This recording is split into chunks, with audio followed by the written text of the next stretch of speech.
Namaskar, good evening. You are watching Rajya Sabha Television. I am Smriti Rastogi with News Tonight. Let's begin the bulletin with the top headlines. In his address to the nation on the eve of Independence Day, President Ram Nath Kovind praises the functioning of the parliament during the budget session, highlights important legislations passed by both houses, congratulates political parties for non-partisan conduct in approving bills like Triple Talaq and others.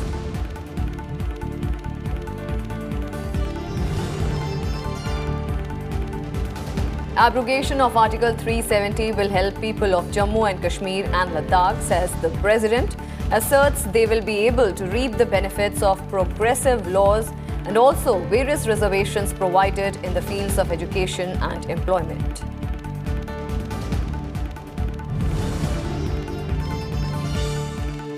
Government can only build social infrastructure, comprehensive healthcare programs and provide facilities, but people have to take advantage of them, reminds the President, exhorts all citizens to make conscious efforts to use these benefits.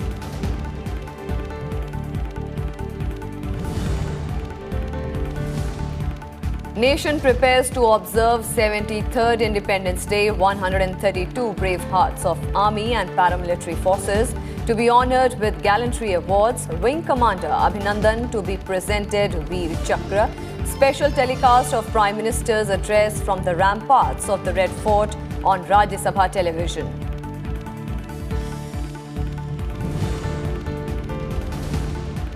And abrogation of special status of Jammu and Kashmir is a step in the right direction, says Vice President M. Venkaiah Naidu, underscores need to avoid partisanship and petty politicking on issues of national importance. President Ram Nath Kovind addressed the nation on the eve of India's 73rd Independence Day. He touched upon a number of issues, including the scrapping of Article 370, saying that the people of the region will benefit from the changes. He also expressed satisfaction over the productivity of the recently concluded parliamentary session. Take a look at all the key points from the address.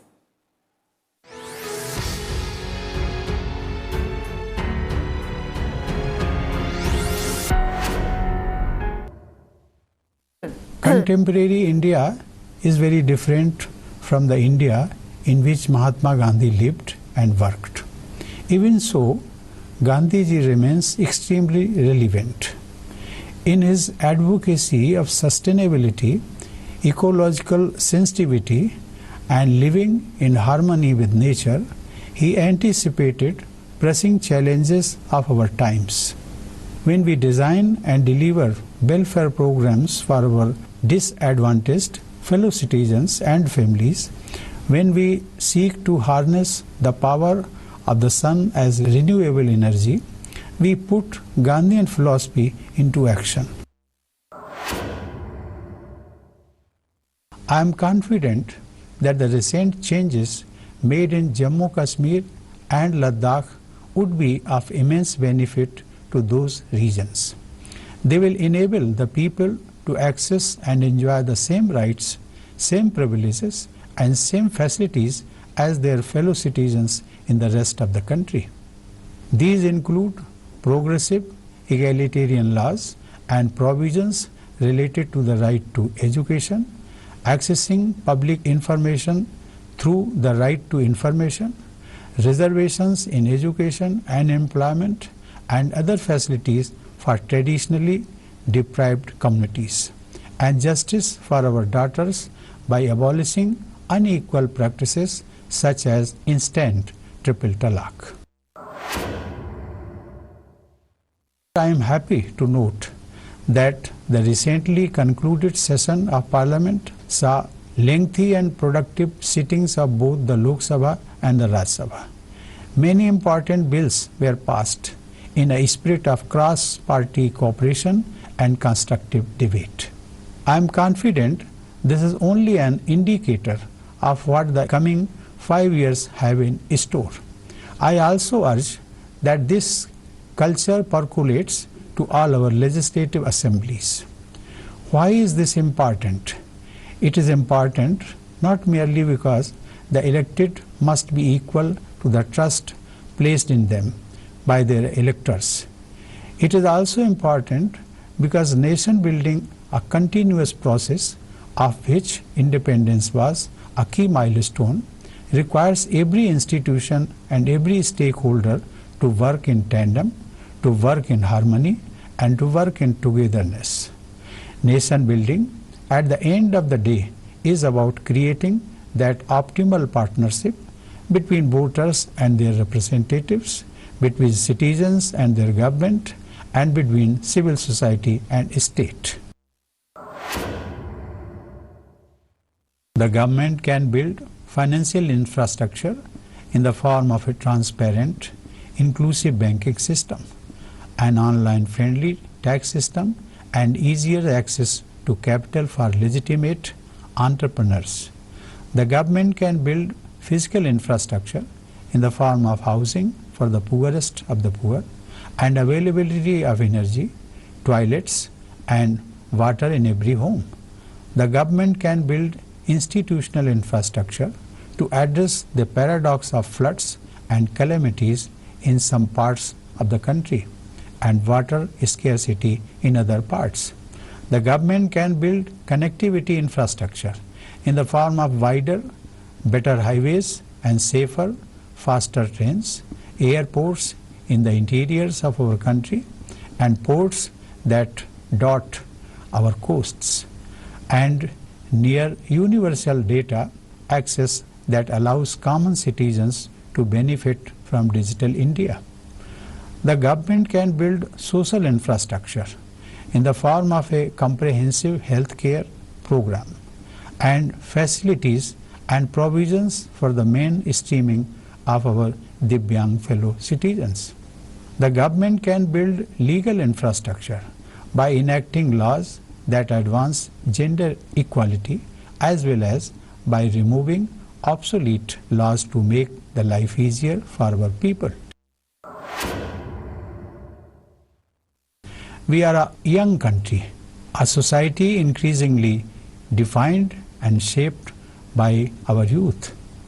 The energies of our young are being channelized in so many directions in a quest for excellence, from sport to science, from scholarship to soft skills. This is heartwarming. Nevertheless, the greatest gift we can give our young and our coming generations is to encourage and institutionalize a culture of curiosity, especially in the classroom.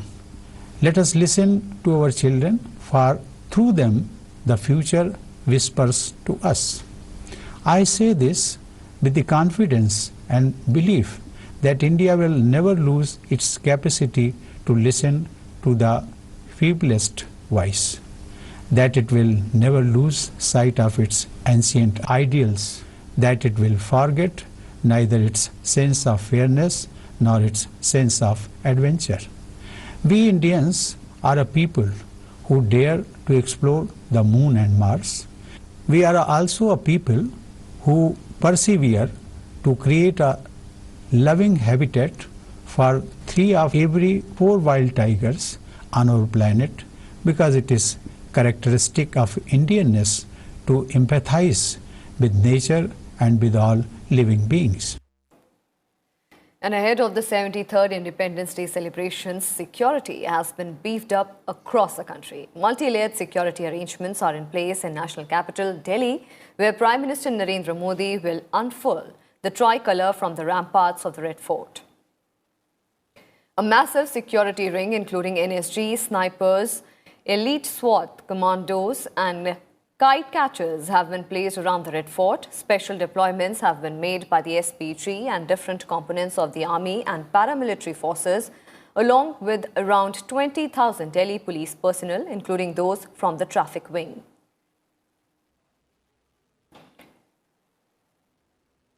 In the financial capital Mumbai, more than 40,000 police personnel will be guarding the city to ensure that Independence Day passes off without any untoward incident. A general alert to maintain law and order in view of Independence Day celebrations has been sounded across Maharashtra.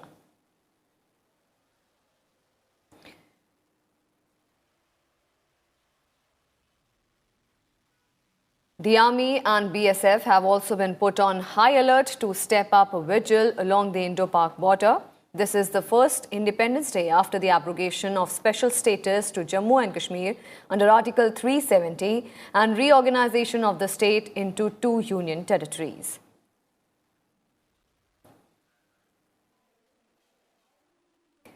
President Ram Nath Kovind signed off on awards to armed forces personnel and members of the paramilitary forces ahead of the India's 73rd Independence Day. The awards include 2 Kirti Chakras, 1 Veer Chakra, 14 Shaurya Chakras, 8 Bar to Sena Medals Gallantry, 90 Sena Medals Gallantry, 5 Nau Sena Medals Gallantry, 7 Vayu Sena Medals Gallantry and 5 Yuddha Sena Medals. The CRPF, which is the largest paramilitary force, has bagged the maximum of 75 gallantry medals, including a Kirti Chakra and 2 Shaurya Chakras, for counter-terrorist operations in Jammu and Kashmir and in the anti-Naxal combat grid. 5 personnel of the ITBP, tasked to guard the line of actual control with China, have been decorated with gallantry medals for displaying bravery in the anti-Naxal operations grid of Chhattisgarh. The force has been awarded a total of 19 medals in various service categories this time. Wing Commander Abhinandan Varthaman has been conferred the Veer Chakra, India's 3rd highest wartime gallantry medal. In February this year, the Wing Commander had downed an enemy jet during the aerial combat with Pakistan and was held captive for 3 days. Squadron leader Minty Agrawal, who played a key role as flight controller during the aerial combat between India and Pakistan on February 27th, has been awarded Yuddha Seva Medal. At least 5 Mirage fighter pilots who were part of the operation to strike a Jaish-e-Mohammed terrorist training camp deep inside Pakistan's Balakot on February 27th are also among the awardees. Some other developments: Vice President M. Venkaiah Naidu has also extended greetings to the nation on the eve of our 73rd Independence Day. In his message, he asked everyone to remember the sacrifices of our freedom fighters. He also urged people to treat programs like Swachh Bharat, Beti Bachao, Beti Padhao, More Crop, Per Drop, environment and water conservation as people's movements. Vice President M. Venkaiah Naidu has said that Jammu and Kashmir has been an integral part of India and will remain so. Delivering a lecture at Punjab University, the Vice President added that no one will be allowed to interfere in India's internal affairs. Addressing the gathering, Vice President said the abrogation of Article 370 was a step in the right direction and ensures the unity and integrity of the nation.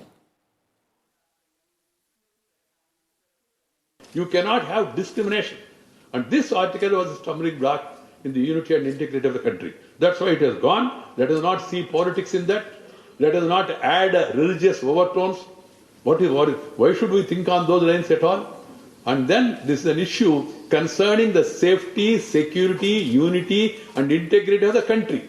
Why should we focus our attention on such things and always have tension? If there is tension, you cannot have attention. You have to understand that. Attention for development. That is what is required. Vice President M. Venkaiah Naidu will embark on a 3-nation visit to the Baltic states later this week.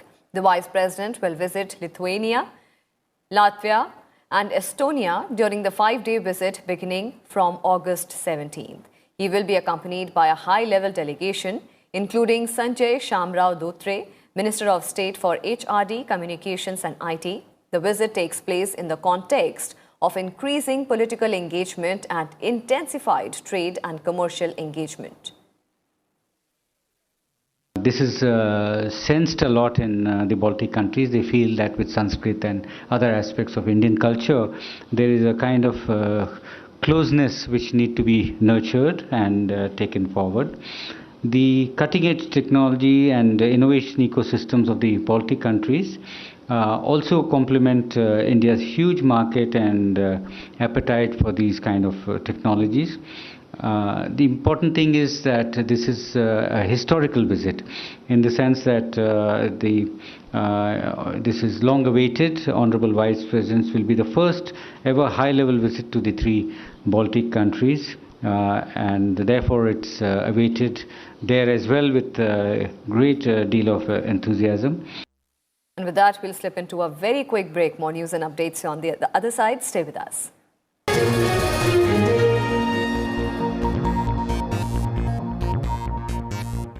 Watch The Big Picture with me, Frank Rausen Pereira, at 9:30 p.m.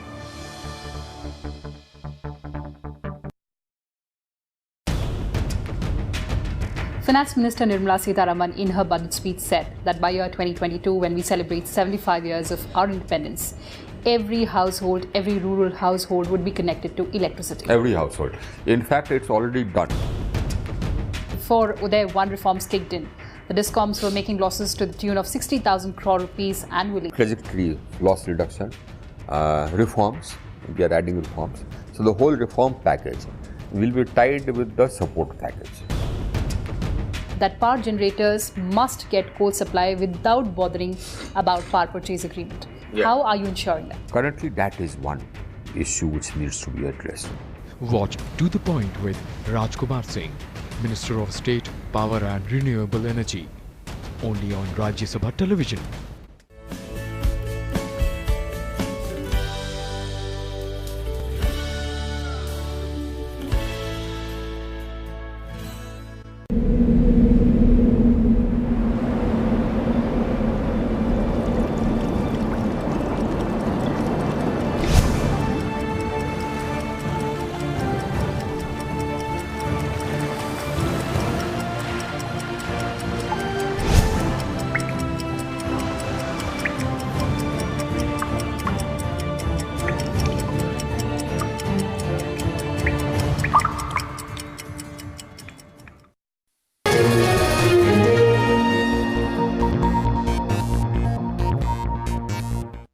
Welcome back. A quick update from Jammu and Kashmir, where restrictions in Jammu have been completely lifted but will continue for a while longer in some places in Kashmir. This was confirmed by Munir Khan, one of the senior most officers of Jammu and Kashmir Police, at a press conference in Srinagar. Khan said there were localized incidents in various parts of Srinagar and other districts which had been contained and dealt with locally. Reiterating that the situation is totally under control, Khan said the main focus is to ensure peaceful Independence Day celebrations across the state, for which all arrangements have been made.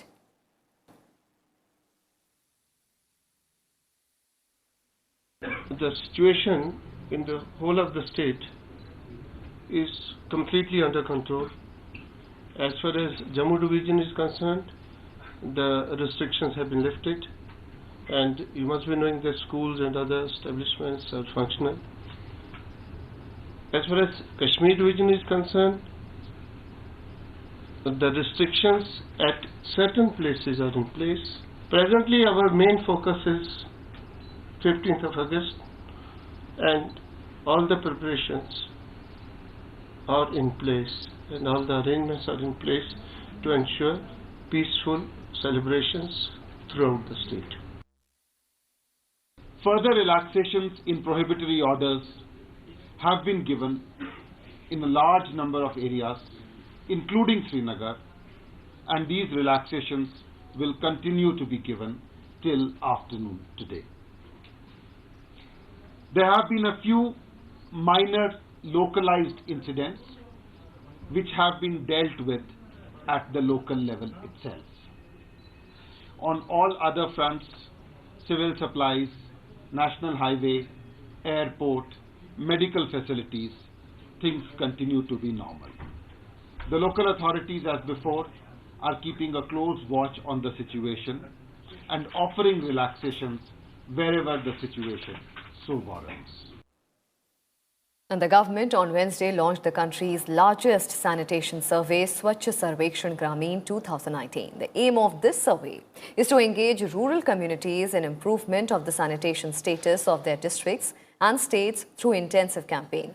The 45-day-long survey will take place in 18,000 villages of 698 districts. Swachhata activities have also been planned at around 87,000 public places where community meetings will be organized. People can also directly give their feedback through the mobile app. Under the Swachh Sarvekshan Gramin, districts and states will be ranked on data collected from citizen feedback, direct observation and service level progress. The government aims to use the survey to reach out to as many as 3 crore people to create awareness about improved levels of sanitation in the rural parts of the country. Launching the second edition of survey in New Delhi, Jal Shakti Minister Gajendra Singh Shekhawat said the aim of this survey is to accelerate the momentum of Swachhata Abhiyan. हमको artificial intelligence के माध्यम से इस बात को जांचने की आवश्यकता है कि ये 1.5 करोड़ लोग जो पिछली बार हमसे जुड़े थे, वो 1.5 करोड़ लोग में कौन सा ऐसा एरिया है देश के 600 से ज़्यादा 700 के लगभग जिलों में, कौन सा ऐसा क्षेत्र है जो लगभग 6 लाख गाँव में जहां अभी ग्रे एरिया है, जहां से लोग हमको इस टेक्नोलॉजी के माध्यम से मताभिव्यक्ति नहीं कर रहे हैं, हम उनको ढूंढ करके उस एरिया को फोकस करें. And as the flood fury continues in several parts of the country, 3 people, including a woman and her daughter, drowned in Mandsaur district of Madhya Pradesh on Wednesday, as around 3,000 people were shifted to relief camps following a heavy downpour. According to the IMD, most of the entire state is receiving rains, and some areas are expected to have very heavy to extremely heavy rain by Thursday morning.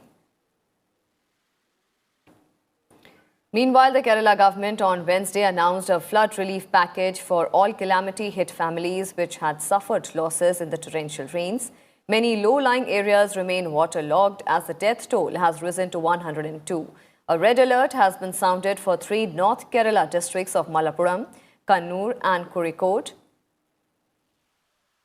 With the recovery of 4 bodies in Hassan district, the death toll in the devastating floods and incessant rains in the parts of Karnataka has gone up to 58.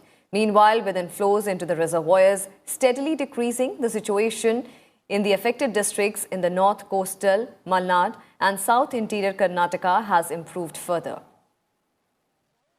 And life is slowly inching back to normalcy in flood-ravaged Kolhapur and Sangli as flood waters have started to recede. 6.45 lakh people have been shifted to safer locations in Kolhapur and Sangli, which are worst affected districts in the state.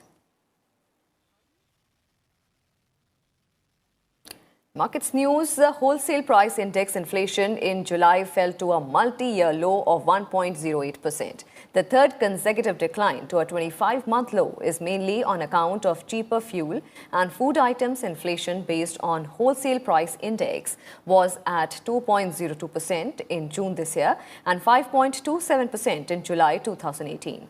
The previous low of our WPI inflation was 0.9% in June 2017. The consumer price index based retail inflation also eased marginally to 3.15% for July.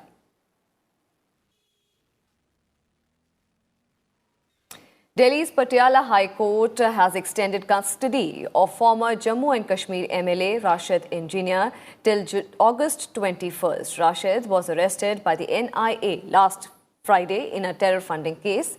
After his arrest, the former MLA from Langate in Kupwara district was brought to the national capital.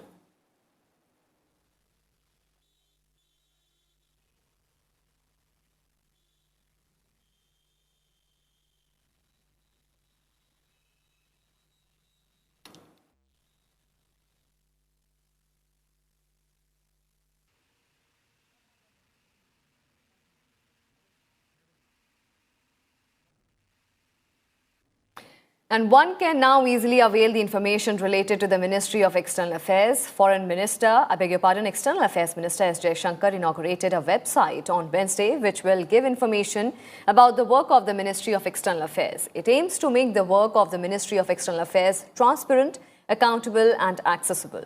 It is being called the Performance Smart Board of the Ministry of External Affairs and is available on media-board.gov.in. External Affairs Minister S. Jaishankar inaugurated this MEA dashboard on Wednesday. This ministry has accordingly intensified efforts to be a transparent and accountable ministry. Taking the vision of the Prime Minister forward, this ministry's dashboard aims to put performance indicators of MEA at the disposal of the people in a smart and uncluttered manner.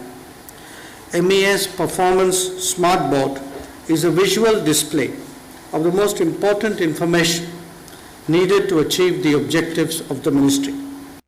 And that's all we have for you in this edition of News Tonight. Thank you for watching. Namaskar.